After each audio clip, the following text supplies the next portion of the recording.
আসসালামু আলাইকুম রহমতুল্লাহি বারাকাতুহ। আমাকে যখন ফোন করা হলো, দাদাই আর ইসমাইলে ফোন করছিল যাওয়ার জন্য, নিচে নামলাম তাদের সাথে দেখা। তো যাওয়ার পর দাদা, ইসমাইল, আলামিন, তারপর হাসিব ভাই ওরা বললো চল এক জায়গায় যাই। আমি বলছি যে কোথায়? ওদেরকে বারবার জিজ্ঞেস করতেছি, ওরা বলতেছে না। ওরা বলতেছে এক জায়গায় যাবে, কোথায় যাবে যে সেটা বলে না। ওই হাসিব ভাই, হাসিব ভাইয়ের মেয়ে।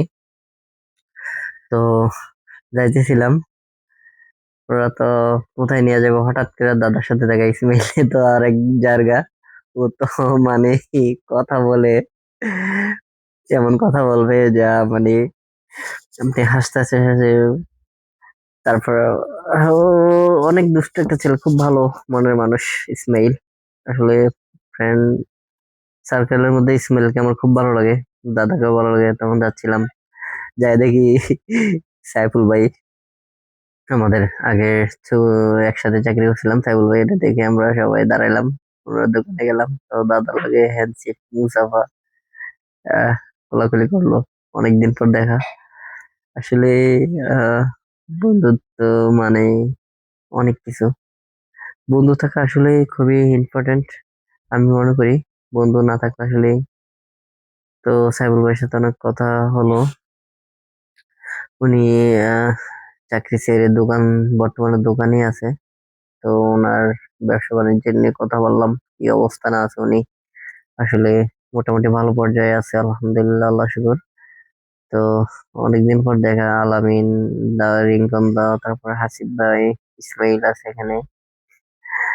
আহ তো কথা বলতেছিল যে চাকরি থেকে এটা কি ভালো, লিস্ট চাকরির চাইতে এটাই আমার মনে হচ্ছে যে ভালো। আহ তো আমরা আসলে এখন সাইবুল ভাইয়ের সাথে দেখা করে কামব্যাক করতেছি। তখন সাইফুল ভাই আবার ডাক দিল যে তোরা দাঁড়া, কিছু খেয়ে যা। তো আমরা বলতেছিলাম যে কিছু খাবো না। তারপরে উনি একটা ফিলিস্তানি একটা ঠান্ডা বের করলো।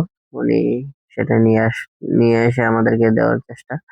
তো দাঁড়াইতেছিলাম না অবশ্য, উনি অনেক রিকোয়েস্ট করার পর এই যে ঠান্ডা নিয়ে আসছে।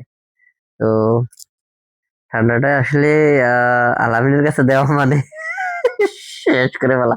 আলামিনের পেট তো নাই, শালার পেটটা কমে না অবশ্য। আসলে ওদেরকে নিয়ে যেখানে যাই, মানে যে কোনো দোকানে যাইলে মানে আহ টাকা নিতে হবে আপনার থেকে 1-1.5 হাজার টাকা, যদি নাস্তাও খান টোটালি, তাও মনে হবে না। ওদেরকে নিয়ে, সবাইকে নিয়ে যাওয়ার যাইলে আর কি। তো ফার্স্ট টাইম আলামিনী শুরু করলো। তো আজ এই পর্যন্তই। আসসালামু আলাইকুম রহমতুল্লাহি বারাকাতুহু।